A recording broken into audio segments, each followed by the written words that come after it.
കാലഘട്ടങ്ങളിൽ ഇങ്ങനെ കൃത്യം ഇവിടെ വേണം അവിടെ വേണമെന്നൊന്നും ചിന്തിച്ചില്ല. ജ്ഞാനായക്കാരുടെ സാമുദായികമായ ഒരു ബോധം നമുക്കുണ്ട്. അതോടൊപ്പം തന്നെ വിശ്വാസത്തിൽ വളരുക എന്ന് പറയുന്നതായ ഒരു ചിന്ത ഉണ്ടായിരുന്നു.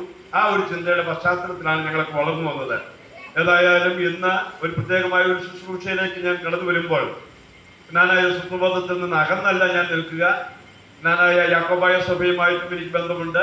കാരണം എൻ്റെ പിതാവ് ജ്ഞാനായ യാക്കോബായ സഭയിൽ നിന്നുമാണ് പുനരയിക്കപ്പെട്ടതെങ്കിൽ അമ്മ ജ്ഞാനായ കത്തോലിക്ക സഭയിൽ ആർന്നൂറ്റുമംഗലം ഇടവക്കാരിയായിരുന്നു. അതുകൊണ്ട് തന്നെ ആ ബന്ധവും എനിക്കുണ്ട്. അങ്ങനെ രണ്ട് രീതിയിലും കോട്ടയം രൂപതയും ചിങ്ങവനം രൂപതയുമായി ബന്ധപ്പെട്ട് തന്നെയാണ് ഞാൻ വളർന്നിട്ടുള്ളത്. ഇന്ന് സുവിശേഷത്തിന്റെ ഒരു ശുശ്രൂഷയ്ക്ക് പോയപ്പോൾ ഞാൻ കഴിഞ്ഞ ദിവസം CBCI മീറ്റിംഗിൽ സംബന്ധിക്കുവാൻ ബാംഗ്ലൂർ ഉണ്ടായിരുന്നു. തോപ്പിൽ പിതാവ് ആർന്നൂറ്റുമംഗലം ഇടവക്കാരനാണ്. ഞാൻ രണ്ടൊരു ഒരു മുഹമ്മദ് സ്വത്തിൽ മുങ്ങിയവരായതുകൊണ്ട് തോപ്പിൽ പിതാവ് കടന്നു വന്നതിന് ശേഷം എന്നെ ആശംസിച്ചുകൊണ്ട് പറഞ്ഞത് ജ്ഞാനായക്കാരെ മിഷണറി മെത്രാന്മാരുണ്ടായിരിക്കുന്നു എന്ന് പറഞ്ഞുകൊണ്ട് ജ്ഞാനായ മിഷണറി മെത്രാന്മാരുടെ സംഘത്തിലേക്ക് അദ്ദേഹം എന്നെ സ്വാഗതം ക്ഷണിക്കുകയുണ്ടായി.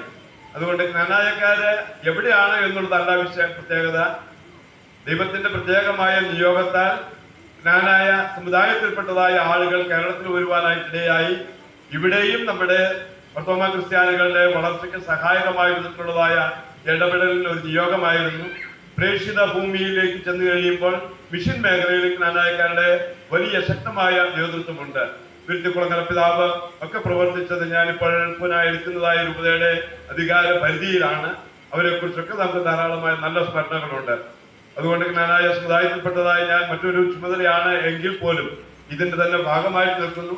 അതോടൊപ്പം തന്നെ സഭയുടെ പ്രേക്ഷിത ശുശ്രൂഷയിലാണ് എന്ന് മാത്രം നമുക്ക് ചിന്തിക്കാം. ആ വിധത്തിലുള്ളതായ ഒരു സഹവർത്തിത്വത്തോടു കൂടി പോകുവാനായിട്ട് നമുക്ക് സാധിക്കട്ടെ എന്ന് മാത്രം ഞാൻ ഈ അവസരത്തിൽ ആശംസിക്കുകയാണ്. നമ്മുടെ കുറ്റൂർ ഇടവക നമ്മുടെ മലങ്കര ജ്ഞാനായ സമുദായത്തിനകത്ത് തന്നെ ചെറുത് വലുത് എന്നൊക്കെയുള്ള ചിന്തയുണ്ട്. പക്ഷെ അതോടൊപ്പം തന്നെ നമ്മൾ ചിന്തിക്കേണ്ട ഒരു കാര്യം, വീണ്ടും മൈഗ്രേഷനിലേക്ക് പോയിക്കൊണ്ടിരിക്കുക. നമ്മുടെ മക്കളൊക്കെ എവിടെയാ? എല്ലാം വിദേശത്തേക്ക് പോയിരിക്കുക. ഇവിടെ മലങ്കര മലബാർ പറയുമ്പോൾ മലങ്കര മലബാറാണോ നടക്കാൻ പോകുന്നത്?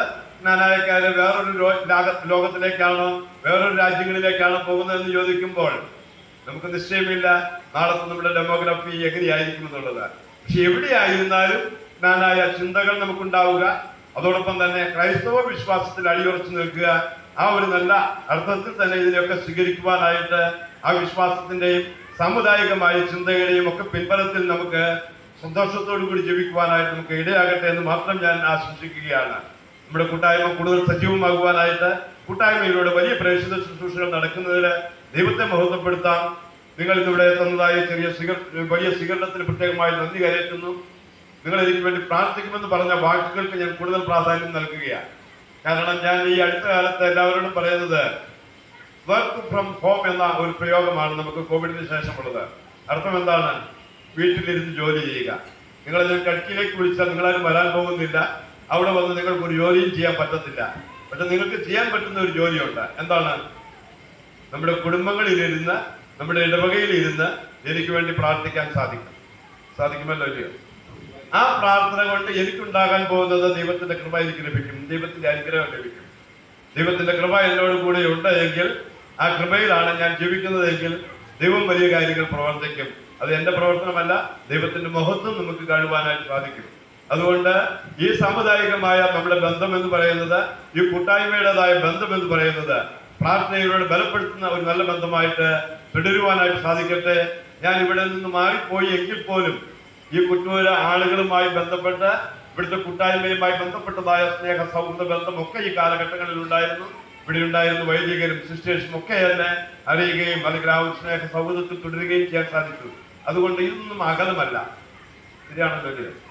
ജ്ഞാനായക്കാർക്ക് അകലം എന്ന് പറയുന്നതുണ്ടോ? എവിടെ പോയാലും ജ്ഞാനായക്കാരാരാ? ഒരു സാമുദായികമായ ബന്ധമുണ്ട്. ശരിയാണ് ഞാൻ പറയുന്നത്. നിങ്ങൾക്ക് മനസ്സിലാകുമോ എന്ന് ചോദിച്ചാൽ നിങ്ങൾ ഇതിനകത്ത് നിൽക്കുന്നതുകൊണ്ട് കൂടുതൽ മനസ്സിലാകണമെന്നില്ല.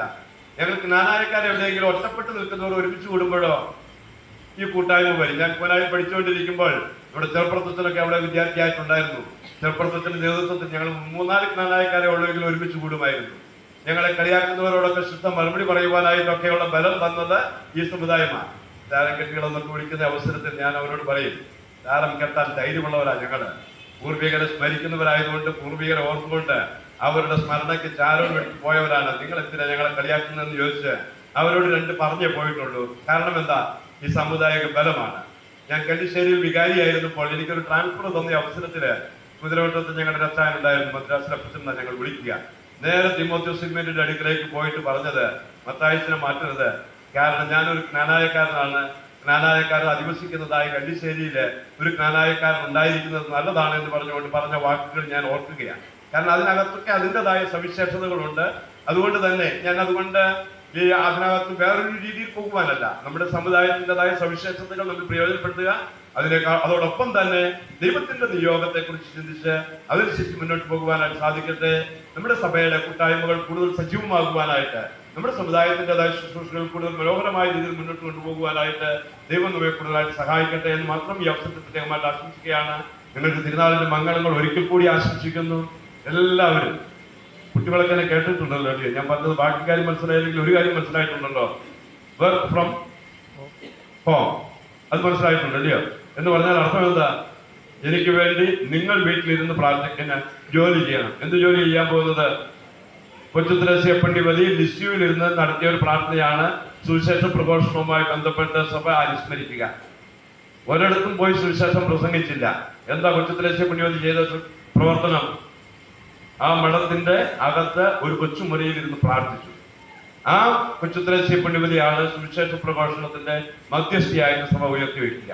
നിങ്ങൾക്ക് എന്റെ രൂപതയ്ക്ക് വേണ്ടി, എനിക്ക് വേണ്ടി ഏറ്റവും വലിയ പ്രവർത്തനം നടത്താൻ പറ്റും. കുത്തിയിരുന്ന് പ്രാർത്ഥിച്ചാൽ മതി, ഓർക്കുമ്പോൾ പ്രാർത്ഥിച്ചാൽ മതി. ആ പ്രാർത്ഥനയിൽ മാത്രം ആശ്രയിച്ചുകൊണ്ട് ഒരിക്കൽ കൂടി തിരുനാളിന്റെ മംഗളങ്ങൾ നേർന്നുകൊണ്ട് വാക്കുകൾ ചിരിക്കുന്നു. നന്ദി പറയുവാനായിട്ട് സൽവി തരുന്ന ക്ഷണിക്കുന്നു.